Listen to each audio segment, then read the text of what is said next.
விழுப்புரம் பக்கத்துல ஒரு ஃபாதரோட நான் ஒரு சர்ச்சுக்கு போறேன். நீங்க கிறிஸ்தவ தேவாலயங்கள்லாம் பார்த்துருக்கீங்களான்னு தெரியல. அப்படி இப்படி நேரா இப்படி இருப்பாங்க, ஒரு சைட்ல இப்படி ஒரு வகை இருக்கும்.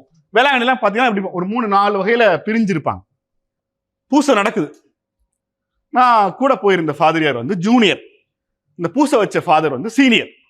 சீனியர் வந்து இந்த கூப்பிட்டுருக்காரு ஜூனியரை, வாங்க ஹெல்ப் பண்ணுங்க. அது ஒரு கிறிஸ்துமஸ் மாஸ். என் கூட வந்து அந்த ஜூனியர் ஃபாதர் என்ன பண்ணாரு, கையில இருக்கிற அப்பத்தை எடுத்துக்கிட்டு நேரா இந்த சைடு இப்படி போனாரு. போன உடனே சர்ச்சுக்குள்ள ஒரே சத்தம். நான் சொல்றது ரொம்பலாம் இல்ல, ஒரு 10 ஆண்டுகளுக்கு முன்பா ஒரே ஒரு அண்ட்ரஸ்ட் அந்த சர்ச்சு முழுக்க. என்ன அப்படின்னா, ஏன் இப்படி கதறாங்க அப்படின்னு.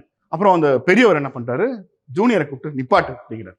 என்னன்னா, அந்த திருச்சபையில நேரா ஒரு பகுதி, வலப்புறம் ஒரு பகுதி, இடப்புறம் ஒரு பகுதி.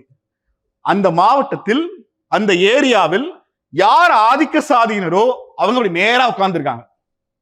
ஆதிக்க சாதியினரால் ஒதுக்கப்பட்ட சாதிகள் இந்த 2 வகமும் உட்கார்ந்துருக்காங்க. எல்லாரும் சமம், உங்களுக்காக தான் கடவுள் உயிர் நீத்தார்னு பூஜையை முடிச்சுட்டு அப்பத்தை கொண்டு போய் முதல்ல ஆதி சாதிக்கு கொடுக்கணுமா. வந்து ஜூனியர் ஃபாதருக்கு தெரியாது. அவர் நேர கப்பத்துக்கிட்டு இந்த பக்கம் போயிட்டார். பிரச்சனையாகி சர்ச்சை இழுத்து மூடினாங்க. எப்படி சர்ச்சை இழுத்து மூடினாங்க.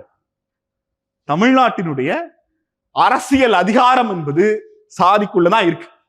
நமக்கு ஒரு வேலை இருக்கு. என்னன்னா, நமக்கு இழைக்கப்பட்ட அநீதிக்கு எதிராக நம்ம ஒரு நீதியை கேட்டுக்கிட்டே இருக்கோம். அதே நேரத்தில் நீதியை கேட்டுக்கிட்டே இருந்தா எப்படி சாதி ஒழியும்?